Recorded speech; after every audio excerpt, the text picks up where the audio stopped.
It was a quiet evening in the heart of the city, the kind of evening when the world moves fast outside, but inside a small cafe on Maple Street, time stood still. By the corner window sat Ethan Cole, the CEO of one of the largest tech companies in the country. To the world, he was everything people admired: powerful, successful, untouchable. But beneath the expensive suit and the cold stare in his eyes, he was just a lonely man. It had been a year since he lost his wife, Clara. A tragic car accident had taken her away, and ever since that day, Ethan's world had turned gray. His mansion felt empty, his success felt meaningless, and even the people around him, assistants, board members, shareholders, seemed like distant shadows in his life. He sat there that evening, staring at a half-empty coffee cup. Around him, laughter filled the air, couples on dates, friends sharing stories, families enjoying dinner. Yet, he felt invisible, forgotten by happiness itself. That was when a soft, innocent voice broke through his fog. "Are you okay, sir?" Ethan blinked and turned around. Standing beside his table was a little girl, maybe 7 or 8, clutching a small stuffed rabbit. She looked up at him with curious, gentle eyes, the kind of eyes that see kindness even in the loneliest of souls. For a moment, he didn't know what to say. No one had asked him that in a long time. He forced a smile. "Yes, I'm fine." The girl tilted her head. "You don't look fine. Mommy says people who stare at cold coffee are sad." Ethan chuckled softly, the first genuine sound of warmth that had escaped him in months. "Your mommy sounds very smart." "She is," the girl said proudly. "She's over there. She works here sometimes." She pointed toward the counter, where a young woman in a simple apron was serving customers. Her smile looked tired, but her eyes were kind, familiar somehow, as if the world had slowed just to bring this moment together.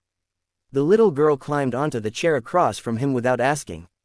"Do you have kids?" He hesitated. "No, not anymore." The girl frowned, then looked down, fiddling with her rabbit.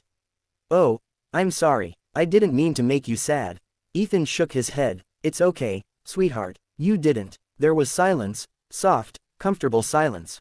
The kind that doesn't demand answers. Then she said quietly, "Sometimes my mommy gets sad too. I bring her cookies when she's sad." "Do you like cookies?" He smiled again. "I do." The girl grinned, jumped off her seat, and ran to the counter. Moments later, she returned, carrying a small plate with a single chocolate chip cookie. "This one's for you." Mommy said it's free. Ethan looked up, meeting the mother's eyes this time. She gave him a shy nod, the kind that said, "I saw you sitting alone, and maybe you needed this more than you think." He took a bite, and suddenly, something broke inside him. Not from pain, but from release. For the first time in months, he didn't feel entirely alone. The next day, Ethan came back. Then the next, and the next after that. Each time, the little girl, whose name was Lily, greeted him with her stuffed rabbit and a big smile.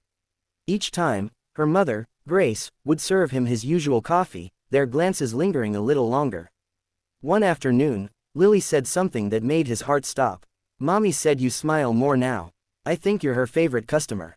Grace laughed, embarrassed, while Ethan felt warmth rising in his chest, a strange, forgotten feeling.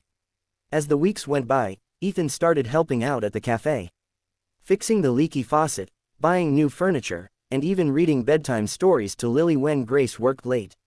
For the first time in years, his laughter filled a room again. The weight he carried started to lift. He didn't just find a cafe, he found a home. Then one rainy evening, Grace came to his table after closing hours. Her hands were trembling slightly. "Ethan, I didn't want to say this before, but I know who you are." He smiled faintly. "Everyone does. The internet isn't kind to anonymity." She shook her head. "No, I mean, I knew you before you became this. Years ago, I was one of your interns at Cole Industries. You probably don't remember me."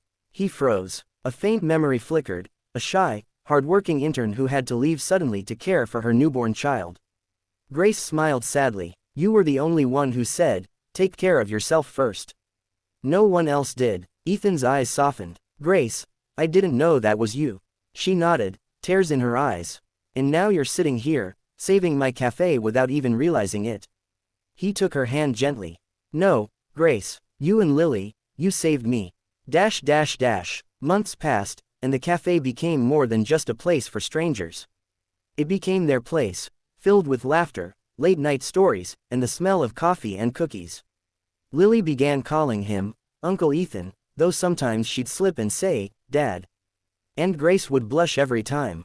One sunny morning, Ethan walked into the cafe with a small box in his hand. Grace looked up, curious. He knelt down, right there between the tables where their story began, and said softly, You and Lily gave me my life back. I don't want another cup of coffee without you two in it. Tears welled in Grace's eyes as Lily clapped in joy. And for the first time in a long time, Ethan wasn't a lonely CEO anymore. He was home. Narration outro. Sometimes, it takes the smallest act of kindness, a child's innocent question, to heal the deepest wounds. Never underestimate the power of a simple, Are you okay?